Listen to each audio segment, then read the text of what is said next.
Hello, this is Dr. Paul Cottrell, and I'm going to be doing another video on the conflict between Israel and Hamas. I'm going to play first the protest that was going on Friday, I believe, in Grand Central.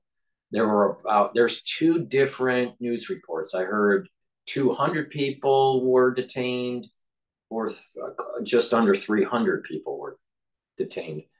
Um, Within the protester community inside Grand Central.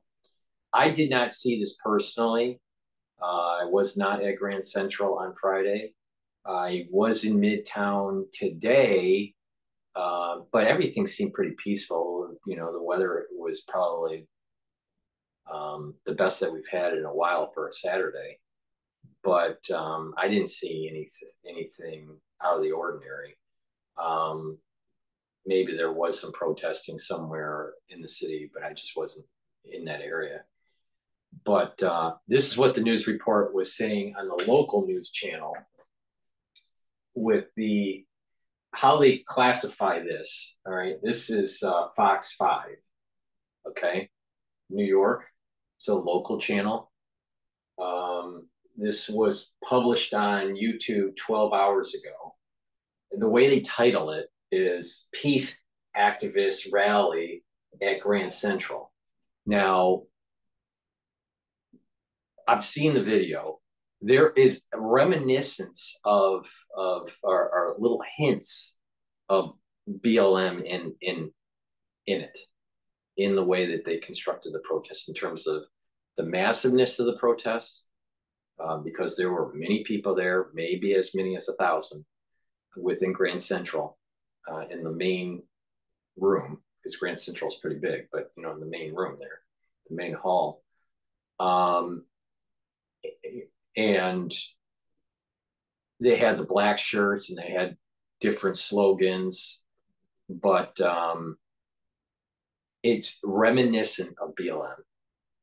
And most of the people there that were being interviewed were young, not experienced, and you know, you can see the liberalness in the society. Remember what I said, we are all being tested, and that test is showing the division between conservatism and liberal, and this kind of like ultra liberal mentality, this ideology. And ultra liberal ideology is detrimental to the family unit, detrimental to society in general, detrimental to the productivity of the society. Every society that went down this kind of ultra liberal route ended up declining. Every society in history. So to keep that in mind. In addition, they, you know, they say, well, you know, the Israelis, because this is the bombardment started, the first phase of the movement into northern Gaza through troop movement is starting. All right. So, and they're softening the targets with all their bombardments. And then there's going to be a massive invasion that's going to be taking place. So they're kind of finishing up that first phase of it. And then they're going to move in. These are the same people that are stating that Israel is killing civilians and there's a lot of collateral damage, which there is, but the Israelis keep on telling the Gazans, you know what, we're going in and, you know, you need to move. If you don't move, you're going to get killed. It's really simple, right? These protesters that are trying to condemn Israel and condone Hamas and their activity are the same people that are basically saying that late-term abortions are okay.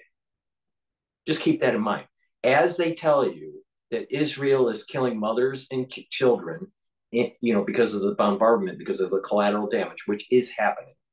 All right. I'm not saying it's not happening, but it is happening. But they're trying to reduce the amount of collateral damage.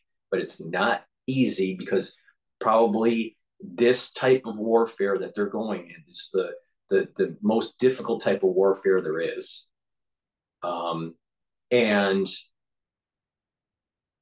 you have these ultra liberals that are trying to push policy where late term abortions and the destruction of the family unit is so important to their agenda. So why do they care if there's so much collateral damage? Yet in this country, they keep on pushing kill babies. Do you know that abortions since 1970s have killed tens of millions of babies, or eliminated tens of millions of fetuses? Keep that in mind, that from 1970s to now, tens of millions of children have been eliminated. Far more than anything that Israel did through collateral damage of bombing Gaza or any of the Arab nations. To keep things in perspective, that's why I'm saying that the split between conservatism and this ultra-liberalism is becoming very clear on who's going to be blessed and who's going to be cursed. I am not wrong on this.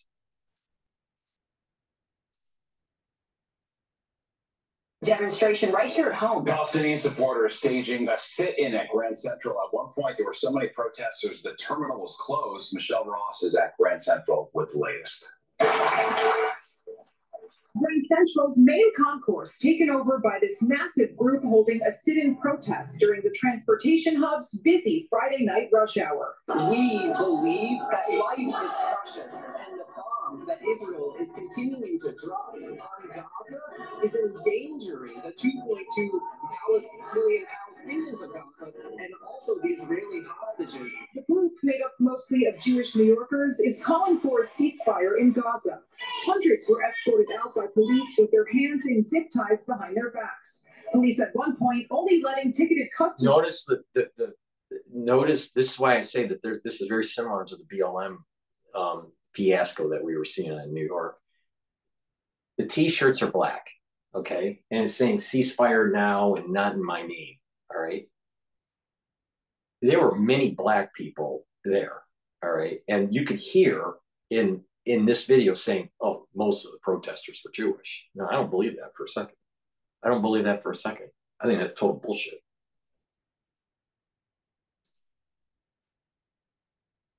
Inside, but then eventually closing down Grand Central. The police were not allowing anyone back in. I mean, obviously, when we were leaving, they're like, you need to get out. You need to get out. This sit-in came hours after Israel Defense Forces announced its plan to expand ground operations in Gaza. I'm standing here in solidarity with Palestinians, and I'm standing with Jews, with queer people, with trans people, with everyone who has ever experienced being pushed. All right. She has African descent, all right? And, she has a nose ring, all right? And people, some people, say that nose rings are okay. Actually, in the Bible, nose rings are a sign that you're a slave, right? But with that said, this is that typical liberal that I'm telling you about. That we're for life, and we're for trans people and all that, and women's health, reproductive rights, and all this stuff. This is the same group that pushed an agenda that killed tens of millions of children. I believe the number is close to 60 million aborted children since 1970s in the United States. That's my understanding of the number, but it's tens of millions, all right? Tens of millions of people died in Gaza since the 1970s? No, I don't think so. It is disrupting their entire lives. It is ending lives before they even begin. Does this person look like she's Jewish? Really? So they interviewed a black girl that basically is signed as a slave because she has a nose ring, and a hijab individual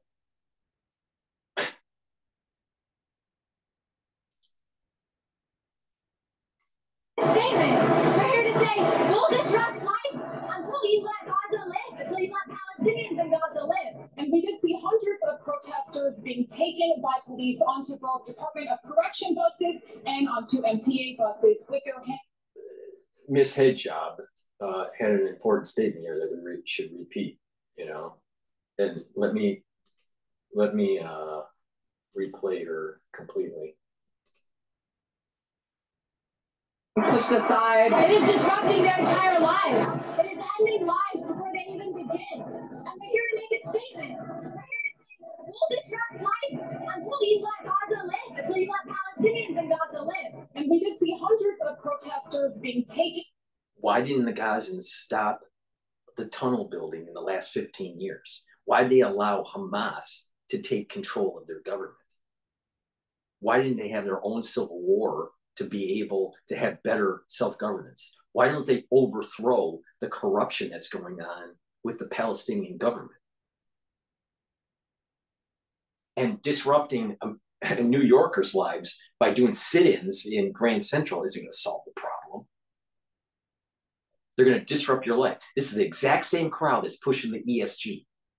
I saw the same thing at the Harvard-Yale football game in 2019 in November. The famous game where they did the 45-minute, sit-in during halftime on ESPN. All right, I was literally at that game. It's the same people. Doing sit-ins ain't going to solve the problem. But these are the same people that are pushing anti-family, destruction, destruction of fetuses and doing late-term abortions, pushing this, anti-fossil agenda for energy.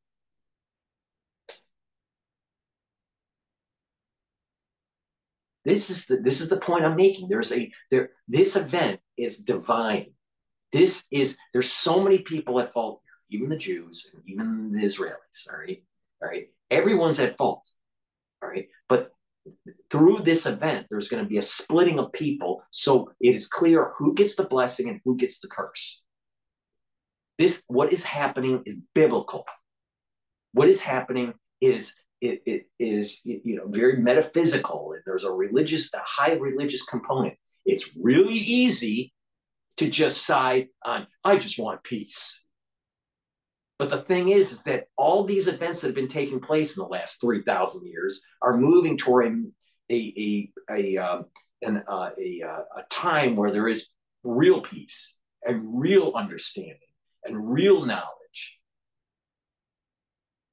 We think we are so knowledgeable in our sciences now.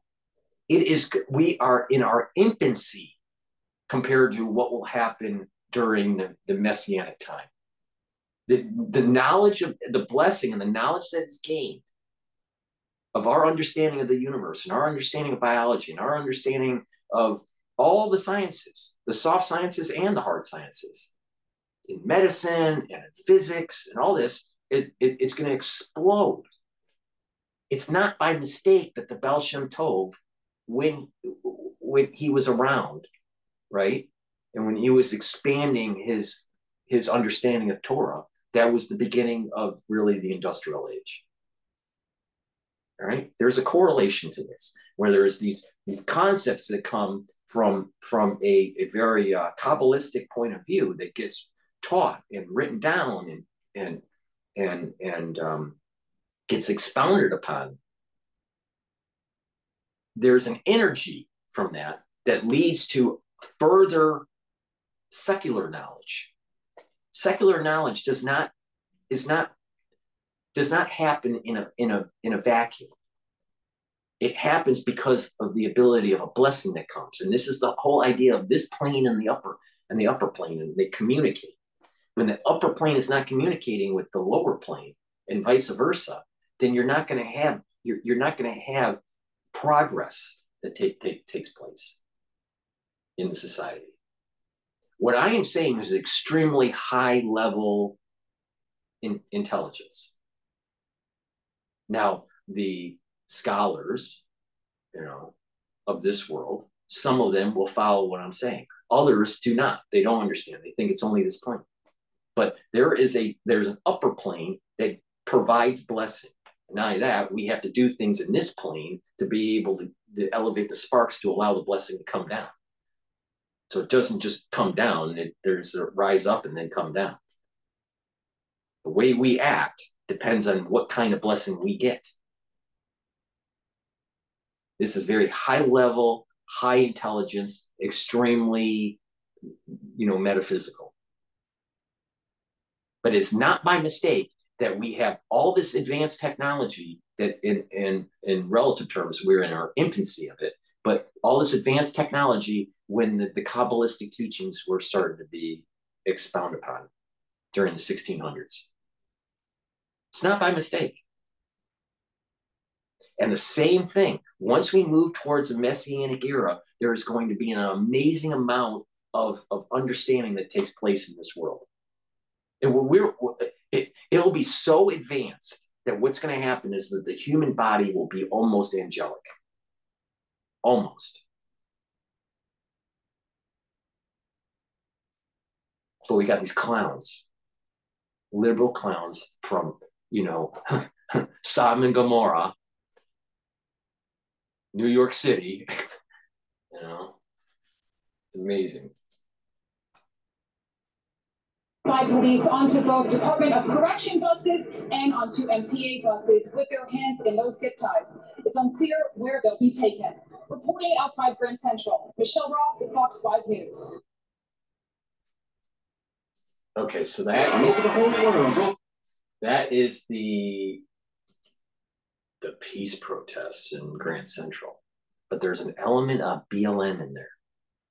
The way the T-shirts were, the size of the protesting, the difference of the cultural groups, right? In BLM it was mostly blacks, right? Some Latinos and some whites, but mostly blacks. In this case, it's mostly whites, a lot of Jews, but to say that most of them, or all of them were Jewish is total bullshit. It's total bullshit, because why would, first of all, not all Jews are this kind of crazy liberal. Second of all, why a Jewish person is not going to be going to one of these, a middle of the road Jewish person is going to stay away from these types of things, because you don't know if it can turn on you. Even though you're going to a rally that you may agree with, right? Let's say you're a Jewish person, you agree with this Palestinian ceasefire stuff, which I totally disagree with. But let's say that you do agree with it. You don't know that the conditions in that environment could turn on you. All right. So Jewish people aren't going to be wanting to go in mass like that. That's fucking bullshit.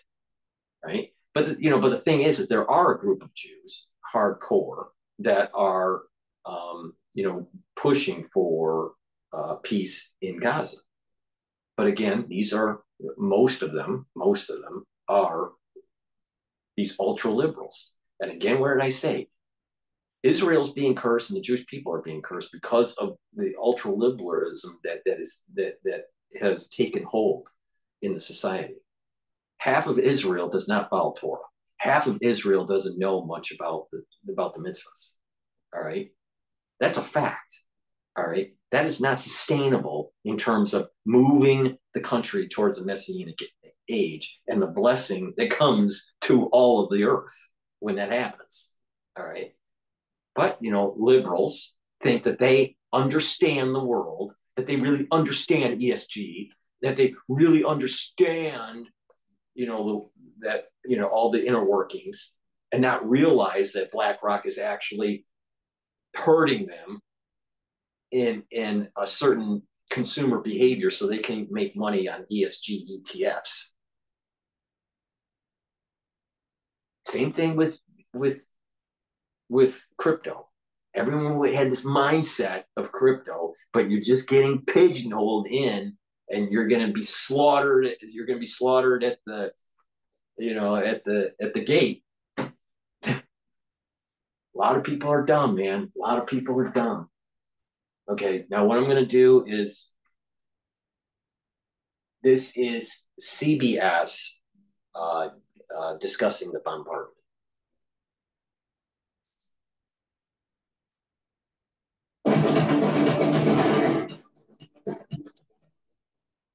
Now, with Israel expanding its ground operations in Gaza, the Israeli military has begun sending heavily armored vehicles into Palestinian territory 3 weeks after Hamas launched its initial attack on Israeli civilians. As the tanks rolled into Gaza, the skies lit up from airstrikes. The extent of Israel's movement is still unclear, but two U.S. officials tell CBS News that this appears to be a rolling start to a ground invasion. Let's bring in CBS News foreign correspondent. We have a distant relative that is in the IDF. I've never met him.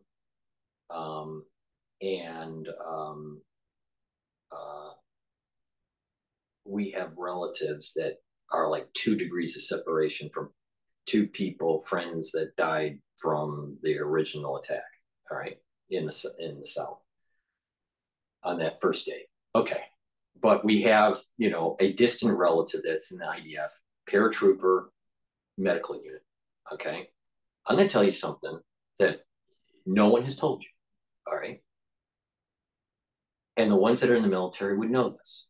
All right. What's going to happen is this is there's going to be forward deployment of troops, and they are going to move in. All right. And they're going to have a medical unit behind them. All right. But you'll also have individuals within the forward unit that can do superficial kind of stabilization of the troop that was wounded. All right. But what happens is the forward movement. So they're bombarding, soften the targets, and they're moving in. They're going to move in tanks, and they're going to move in troops. All right. Infantry. And they're going to inch by inch move forward, okay, and clean stuff out, find tunnels, destroy, move forward, all right? And then there's going to be other forward bombardment, and this is going to move on, all right? Once a sector behind them is controlled or secured, there's going to be like a triage unit that's behind them, all right? And then they'll be able to, there's this golden hour that if a troop gets hit and is wounded, there's that golden hour. This kind of was developed in Korea and in Vietnam. I think more in Vietnam. What's interesting is a lot of heart surgery, some of the methods and some of the advances came right out of the Korean War. All right, but that's a side note. But this golden hour, all right, is really important. So you have forward deployment of troops that have minimal knowledge of how to, you know, stabilize the patient. All right. Then you have the medical unit behind them that's in a secured environment, but is forward deployed, but just behind, but in a secured environment. All right.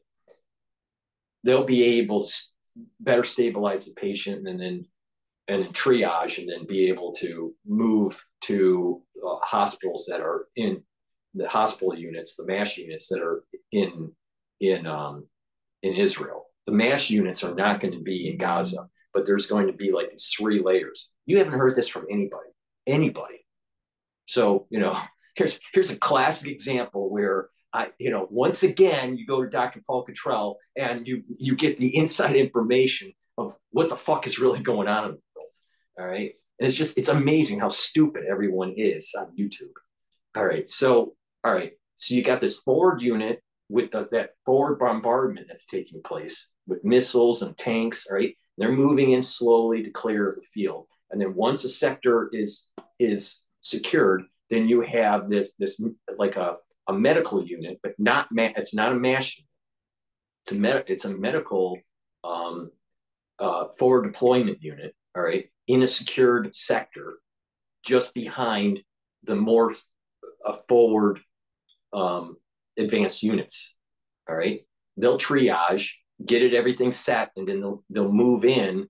They'll for that golden hour, and they'll make sure that that troop is shipped over to the MASH unit that's on the Israeli side. All right, that's what's going on. All right, and they got to start cleaning this shit out and making sure it's all secure, so they can have these safe sectors in northern Gaza. All right, well, another classic example of going to Dr. Paul Cottrell to get a unique insight on how things are really happening.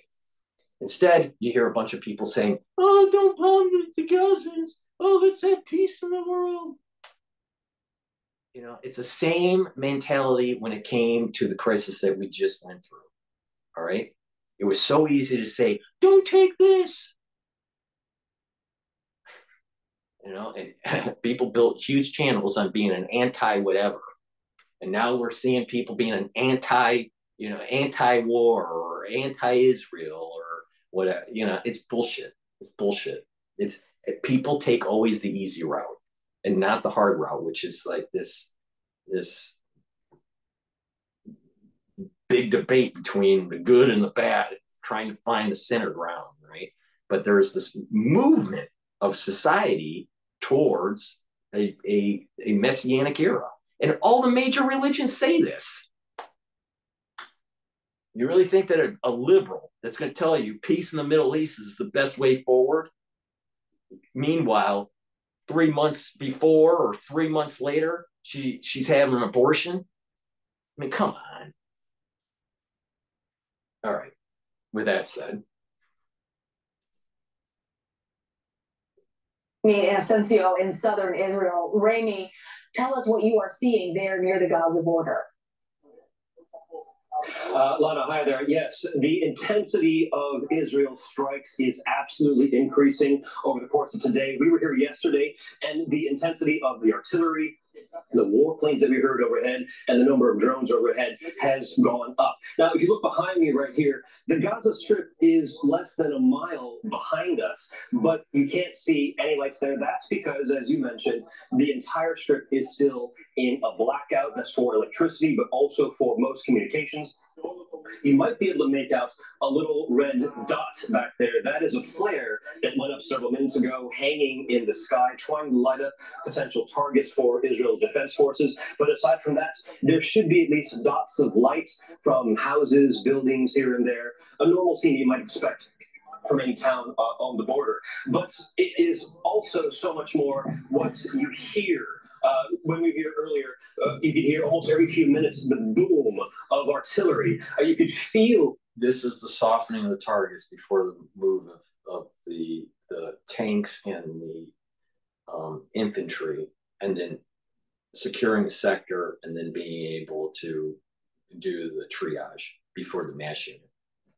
And then they're also trying to destroy the tunnels and then create enough debris field and enough clearance to be able to move the troops more easily. The best thing to do to really root out Hamas and to really do this right is to level all of Gaza. Of course, the international community wouldn't want that, because the international community, if you do what the international community wants and what the crazy liberals want, it's just going to kick the can down the road, and it's going to get even worse. The boom through your feet and in your chest resonate here. But aside from that, it's also what we're not seeing. Over the past few weeks, we saw images of tanks gathering in columns around here. We're on the outskirts of the town of Sderot. Now, driving in over these past few days, we haven't seen any tanks whatsoever. We now, of course, have seen those tanks inside Gaza. In addition, this town here, Sderot, is pretty much a ghost town, a peacetime population of about 30,000 people, but now there's almost no one around except military and a few journalists. And you are among them, Rami. We appreciate that and the danger that you're in. We still don't know, though, how expensive this operation could get. How is the military, the IDF, describing this move? Sure. Well, Israel's military, as well as Israel's government, are really putting this through the lens of a fight for Israel's sheer survival and a fight for peace here for all Israelis. Now, that might be ironic to some by saying that, well, if they're waging this start to a rolling ground invasion, how can they call it that they're working for peace? But that is what they're saying. And now, today, they say they're moving on to the next phase of the war. The implication here, you just probably heard another boom from artillery going in. The next phase of the war, the implication here is that it will be an increase even further of intensity. The Army Chief of Staff confirms IDF forces are still on the ground in Gaza. They've already killed hundreds of Hamas fighters, including commanders. Earlier, we already learned that the IDF is... For the ones that remember Desert Shield going right into Desert Storm, right in 91, this is very reminiscent. This is kind of like, with all the stealth and, stealth was the big one, the big paradigm shift in 91. And no one really knew other than, ones that were really in the know in the military about the stealth technology, but the precision technology that was, coming out, from the investments that were made during the Reagan administration. Even though it was Bush Senior that ran the war, it was all the military technology investment and discovery and development that really executed the war in Iraq in 91. This is very reminiscent of that. This is kind of Israel's Iraq war, right?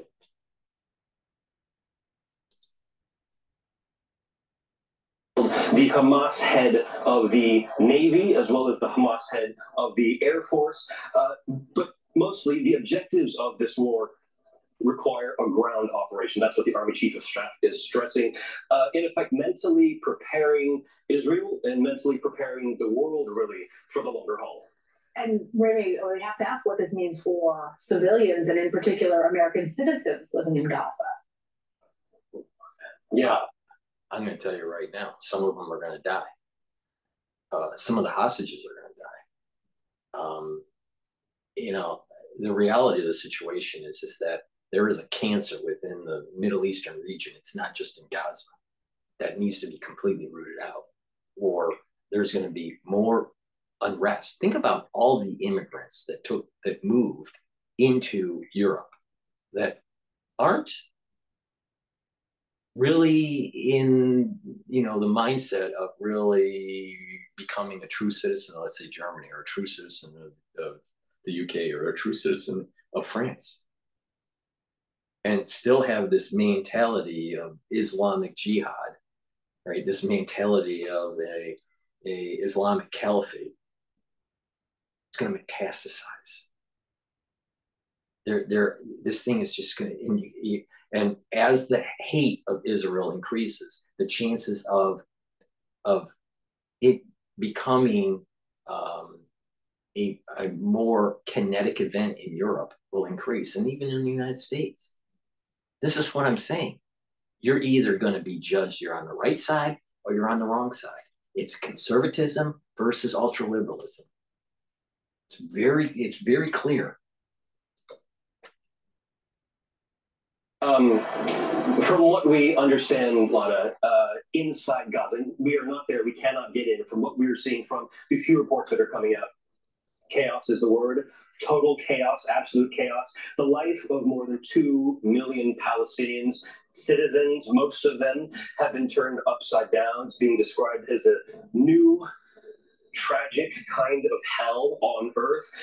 The pain and the suffering that we've been seeing over the past 3 weeks will likely only get worse. That is, unless, and right now that might be a big if, more aid is needed that is allowed into the country, and that people trying to flee the Gaza Strip will be able to be allowed out. But right now, there's no sign that that's going to happen. One note, though, is that Israel did say that as this rolling ground invasion, rolling ground operations continue, that they will increase the amount of aid, but there are no details to that, how much aid is needed, or whether they would be allowing people to leave the Gaza Strip. But more than 7,700 people we know today, according to the Ministry of Health, have died. We don't know in the past 24 hours how many people have died in the Gaza Strip because of Israel's assaults. But of course, without a doubt, that number will rise. And even as you're saying that, Remy, we see those explosions behind you. Remy Asensio, thank you. Internet and phone services were cut off to the more than 2 million Palestinians remaining in the Gaza Strip yesterday as Israel's attacks intensify there. Hundreds of Israeli forces are reportedly amassed along the Gaza border amid continuing airstrikes on the territory. It's not clear how many casualties the new airstrikes caused due to that information blackout. I don't know if you can see this, but in the previous picture, right here,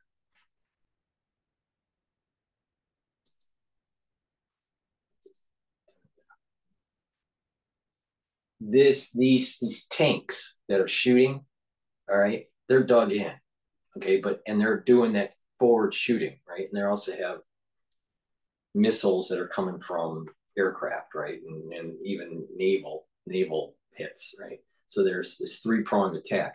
But as the front line starts to move more south along the Gaza Strip, what's going to happen is these tanks are going to move forward and dig in, shoot, move forward, dig in, shoot, move forward, dig in, shoot. All right. Probably another person that other people haven't told you that.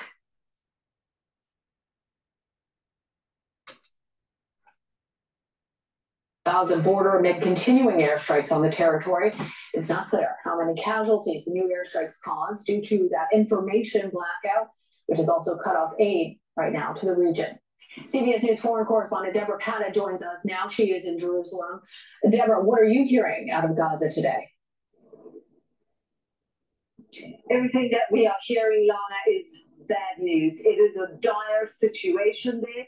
We've already seen over the past 3 weeks since that October December attack the devastating costs for civilians living there, for children, for parents.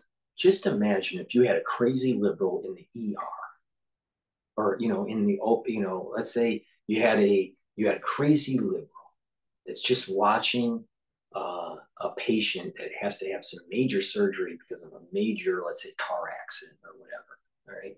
And you're rolling them into the OR, and the crazy liberal, is watching. All right. And they're part of CNN. All right. And they look at all the tissue damage that you have to inflict to be able to fix the patient. And so what happens is that they go, oh my God, look at all the damage that the surgeon's doing to the patient to try to save their life. What carnage, what destruction that the surgeon is doing. This is the same thing. They are surgically trying to remove something that is extremely deadly. Hamas, Islamic Jihad, all right? And yes, there's going to be a lot of carnage and damage to be able to root this out.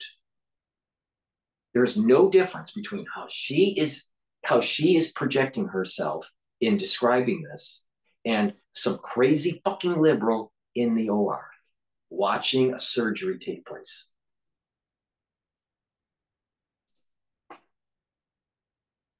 And that is only increasing. Our CBS producer, who is in Gaza and has been reporting from inside Gaza since the very beginning 3 weeks ago, he tells us that there are hundreds of people streaming towards one of the hospitals that he visited, Al-Shifa, desperately looking for relatives, hoping against hope that they may find them there.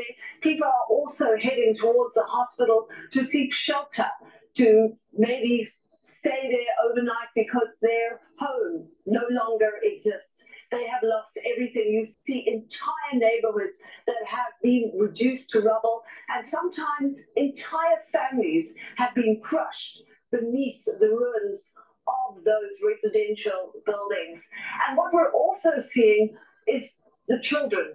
We're finding more and more children suffering devastating injuries, being taken to the hospitals, but they cannot be treated because everything is running out notice all the debris, from the bombardment. All right. Now you got to remember that strip, the Gazan strip, even though it's going like north-south, right? But it's very thin, very similar to like Manhattan. And the Israelis can move their troops along that eastern border, right, and start just bombing, right? So this is what I mean by move forward. There's two fronts they're in the Gaza Strip. All right, there's two things that can be happening here. You're hitting the northern. They're focused on the northern, right? But there's also tunnels within the southern area too. In the middle area, right? So as they're trying to sweep the north, right, they're moving and they're doing the forward deployment, moving south, right? But they're doing missile strikes from air on all of Gaza. Same thing with the Navy hitting from the sea, right, Mediterranean into Gaza, and you have the tanks that are in the northern area hit, right? But then the tanks can move in. Some of the tanks can move in, and the infantry can be moving in, and they're doing support, right, and soften up more targets. But some of the tanks are going to be moving along that eastern border of Gaza and start lobbing. Because it's so thin, it's easy to lob, especially if you're hitting both ways. You're hitting, from the sea and from the ground. And you can have tanks, a whole battery, several batteries of tanks along that whole eastern border to lob the north, the mid, and the southern part of Gaza, right? But you're also going to have some tank deployment going into the north and starting to sweep going southward. Because this debris is going to be more difficult when they're striking these things, they're not doing it randomly, right? They're thinking, okay, this is the path that we're going to be probably going. Yes, once you start the ground invasion, the plan, all that planning goes out the window, right? But the original plan is that, okay, here's the path. We're probably going to go down this way. We're going to knock this down, knock that down. The tanks are going to move here, and so there's a somewhat of a orchestrated effort to try to minimize damage on the Israeli side when they do the ground invasion. And then, they're calling up these, many times, not all the time, but many times they give the warning that building is getting hit. But, keep in mind that, there's a lot of debris. And so, you're in a tank and it'll slow down your movement. Tanks can go over this, but, and they can use the rubble as a way to kind of protect the tank at times. But keep in mind, Gaza's thin, and there's that eastern border, and that whole Israel's tank batteries can also be alongside of there and just keep on lobbing north, south, mid, Gaza all day long. In Gaza, there is no fuel. It's very, very much in short supply. Water is running dry, and medicine, life-saving medicine, is running dry. And doctors say all they can do is provide words of comfort. And we're also seeing devastating images of children who are clinging on to the hope that their parents may be alive. So many of them have been orphaned.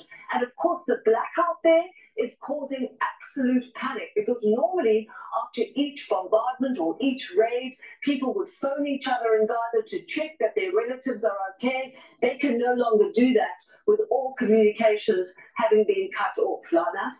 Deborah, I am still haunted by that father that you brought us and his 2-month-old baby that died previously, and now with communications cut off, no internet, no phone service, we don't even know the status of those types of stories. So the main anchor, who looks liberal, I'd like to understand, what's her position on traditional family? What's her position on abortion rights? Before you make that statement, right? If you care about children so much, if you care about the family unit so much, where do you stand on that? I'm wondering what all of this means then for the possibility of those hostages that are there and those negotiations, because we did see that there were at least some reports today that Hamas was saying that they were open to the possibility of an exchange. Can you tell us anything about what this next phase, as the IDF is calling it, means for those negotiations? I think it's a very agonizing time for the families and the loved ones of those hostages. Hamas claims that already around 50 hostages have been killed in Israeli strikes. Now, we cannot independently verify that information, but we do know that the hostages are putting increased pressure on the government to do more. There are some who have even said they were not consulted about these raids and that now they're worried that. If I was the president of Israel, which I'm not, but if I was, what I would have said is that to the families personally, and then to the public at large on an address to the country, I would say, assume that they're not coming home, and that they may never be found. And that this is not going to deter the country on moving forward, for its survival. The hostages were taken for this very reason, because they knew Israel was going to kick fucking ass. So, and then most of the hostages are, one, liberal, one, they should not have been, at those dance parties during the holiday. And, they kind of did it in many cases, not all, but in many cases, they did it to themselves. Now, that sounds cold, that sounds callous, but the reality of the situation is that we're in a situation, we're seeing what ultra-liberalism can do, and the damage and the negative externalities that ultra-liberalism can propagate in the society. Yes, these hostages, there needs to be negotiation to try to save them, but as this advances, right, the chances of them coming back alive is diminishing by the day. And that should not deter the need to destroy the cancer that's within the Middle Eastern region. That's Hamas, that's Hezbollah, and that's Iran. And, some of these tertiary organizations like Islamic Jihad, right? But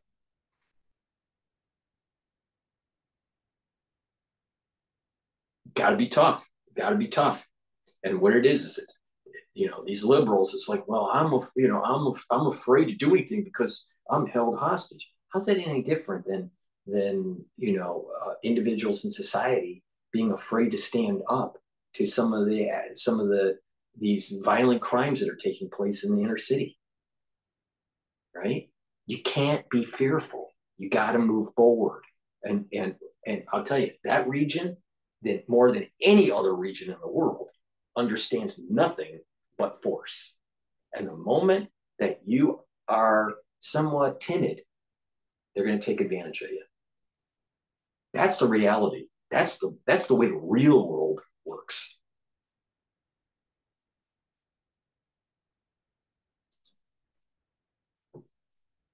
Families may not come home alive.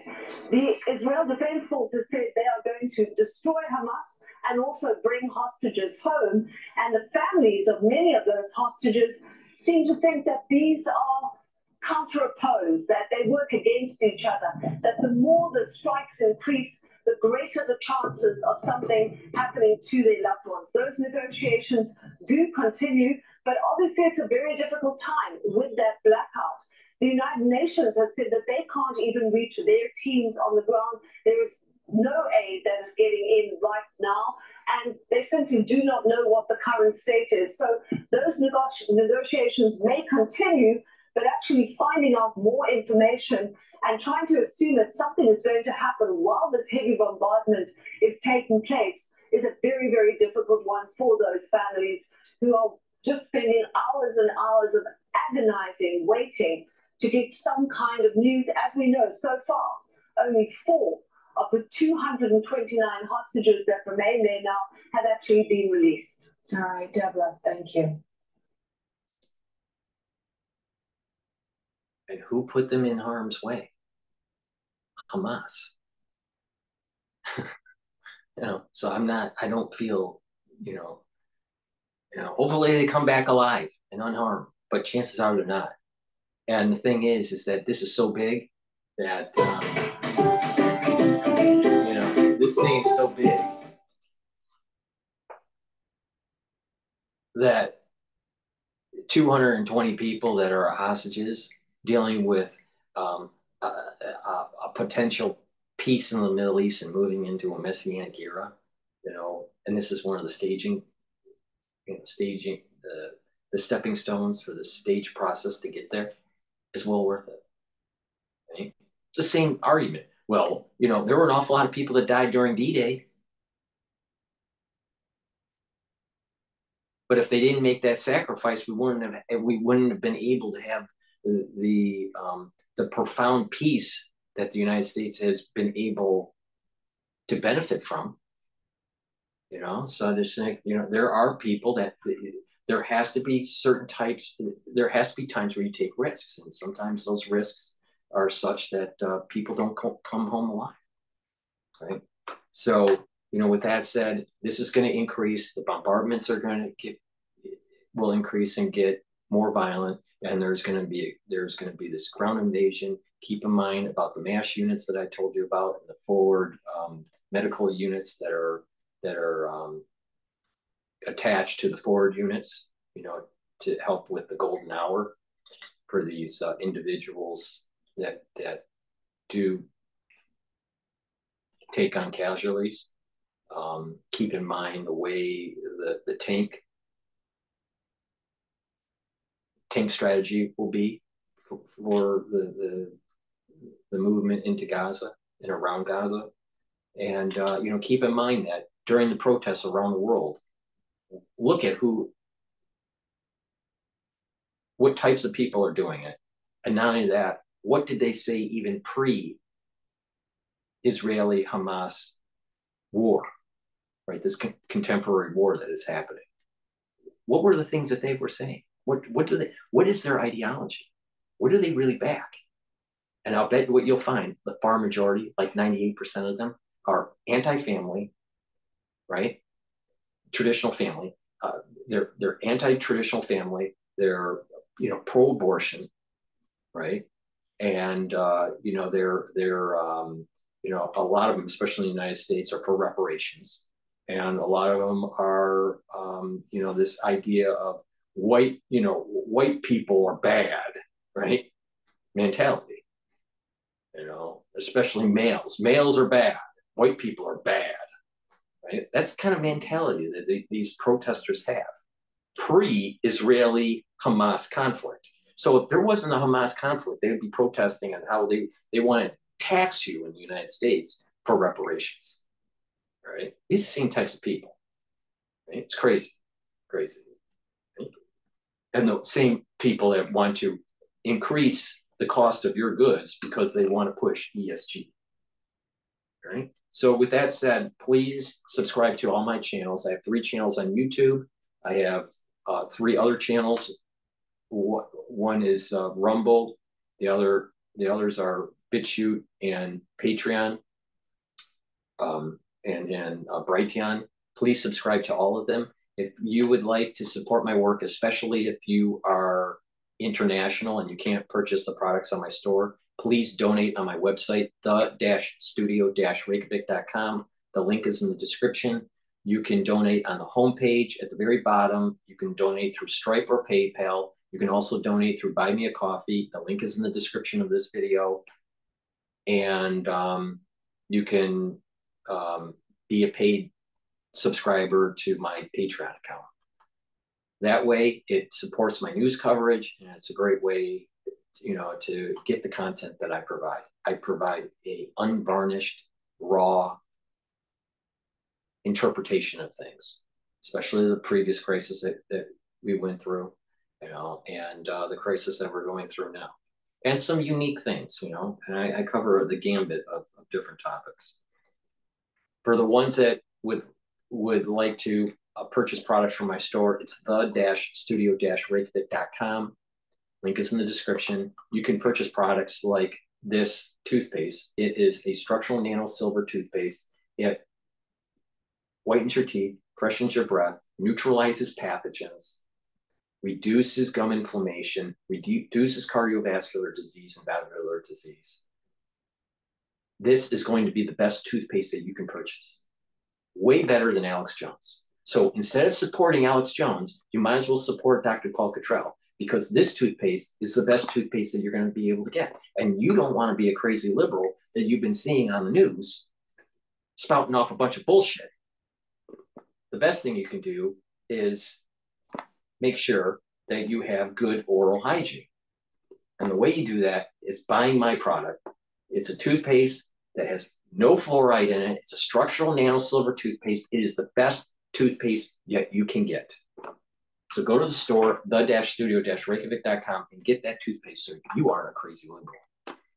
Another thing that to stop being crazy liberal, you need to purchase my structural nano silver gel. What does this do? It will improve your skin. If you apply it on your skin every night, what you're going to start seeing is that your skin will get clearer, and because it's neutralizing pathogens, getting rid of the bacteria. But not just that, it's going to tighten your skin, especially on your face, if you apply it every night. All right. You can also use it as a way to neutralize pathogens on your hand instead of using Perel, because Perel is a alcohol-based compound. It evaporates and it cracks your skin. Structural nano silver is not alcohol-based, and it will heal your skin, not crack your skin. So this silver gel, use it, put it on your hands, put it around your mouth, around your nose, and lightly coat your nostrils, around your ears, and lightly coat your ear canal. And you're going to reduce the chances of contracting something during the cold season and through the crisis that we just went through. Another structural nano silver product that I have is lozenges. I have green apple and sweet menthol. Get these lozenges. What's going to happen is obviously, because it's a lozenge, you're having that sore throat, you're going to be able to, soothe that sore throat because it's structural nano silver. It's going to neutralize the pathogen. I partnered up with Rainbow Herbals, and Gail from Rainbow Herbals has made these deodorant bars made in citrus and in peppermint tea tree. They are made from essential oils from the Himalayas. It is an extremely high quality product. This quality of product will help to detox your body, but not just that, it can be used as a deodorant. We also have developed a bar called the Even Better Bar, and that bar can help with eczema, muscle pain, bug bite, itch, help heal cuts and scrapes, minor burns. They'll speed the healing process. And not only that, if you apply the Even Better Bar on your skin, because of the essential oils that it has, what will happen is you'll start to notice that your skin is becoming much softer. Another skincare product that I offer. I also have structural nano silver toothpaste, or not toothpaste, soaps. So this soap, this structural nano silver soap, I have, I think, 5 different scents, and this one happens to be oatmeal, but I also have lemongrass and peppermint and charcoal tea tree and another one that I can't remember. Multiple vitamins are really important as cofactors for metabolic processes. This is an excellent multivitamin, and this should be added to your protocol. What is the protocol? What is the anti-aging protocol? It is using structural nano silver products like liquids and gels to neutralize pathogens. All right. I take Max 35 every day in a teaspoon. It's a liquid. I swish it in my mouth for about 20 seconds, 30 seconds, gargle with it 20 or 30 seconds, and then swallow it. But what is that doing? That is neutralizing the pathogens in your oral cavity and down your esophagus. And when you're doing that, what's happening is that you're reducing the chances of the major entry point, right? There's 3 major entry points, really 4 major entry points, but not the only ones, but major ones of pathogens getting in to your body. It's through your eyes, your ears, your nose, and your mouth. All right. So if you're taking the gel and you're lightly coating your ears and your nose and your mouth and around your eyes, lightly coated, then you're reducing the chances of getting it. And then when you're taking products like the liquid structural nanosilver, then you're neutralizing that whole upper oral cavity and down your esophagus. And that will help to also keep that barrier healthy. You have a mucosal barrier, and embedded in that mucosal barrier is immune globulin A, and that will help to neutralize pathogens. So, take my advice. Neutralize pathogens, and that's a major part of the protocol. Another part of the protocol is strong antioxidants like resveratrol and C60. C60 is a very strong antioxidant. All right. I take a teaspoon of it a day. All right. I have it in avocado and in coconut oil. But C60, what that does is it absorbs all those, because it's a buckyball and it can absorb many reactive oxygen species compared to vitamin C, which can only absorb one. So it is potent. And when you take it every day, you're going to start to see that you have less cellular stress, and you're going to notice a slowing down of the aging process. Another pillar of the protocol is reduce inflammation. We have two types of inflammation. We have pro-inflammatory cytokines and anti-inflammatory cytokines. And the problem as we age is that our pro-inflammatory cytokines start to go up. All right, because we're sick all the time, or we have these chronic problems, joint pain, or muscle aches, or they're just these chronic inflammatory things that are happening. You want to bring that down. How do you bring it down? You take turmeric and you take ashwagandha. All right, and that's another pillar. Now you add stuff to that, and you can add multivitamins and the B complex. B complex is really important for the electron transport chain in your mitochondria. Also C60, if you take it on a regular basis, you're going to start noticing that your energy levels are higher because your mitochondrial health will increase, because your mitochondria creates ATP. Another thing that people will need to do is start thinking about how to improve your hormonal health and improve your immune system. Well, this powder, this lignans, right, is a great way to do this. Take this, in something, in like a liquid, like water, right? You're gonna mix it in water, but I mix it in hummus, so it's easier to, people put it in a smoothie, right? There's a little scooper in here, so 1 scooper a day, and I also mix it with my probiotic, my powdered probiotic that's on my store. I mix it in my hummus. Some people put it in a smoothie, and that way, I take it in the afternoon, or I'm taking the probiotic and the lignans, right, and the hummus, together. This is the Max 35 that I was mentioning, where you take this every day, a teaspoon, and it neutralizes pathogens. If you are starting to get sick, take a tablespoon of it a day. If you're really getting sick, take 2 tablespoons a day. All right. But this is a great way to reduce the chances of you getting sick, and you bring down that inflammation, you bring down that reactive oxygen species, you boost up your ATP, and you start to age slower. It's really simple. And I got a bunch of other stuff like collagen that helps with, rebuilding your joints and helping with the skin care. I have Good Night formula, which has tryptophan and melatonin in it, which will help you get into REM cycle sleep. That will help to also solidify memory, because if you're short on sleep, you're not going to be you won't have the recall that you need. I have Clarity Factor, which is a great way to get rid of the brain fog. So, those 2 products, the Good Night formula and the Clarity Factor, are great for increasing mental acuity and getting that restful sleep.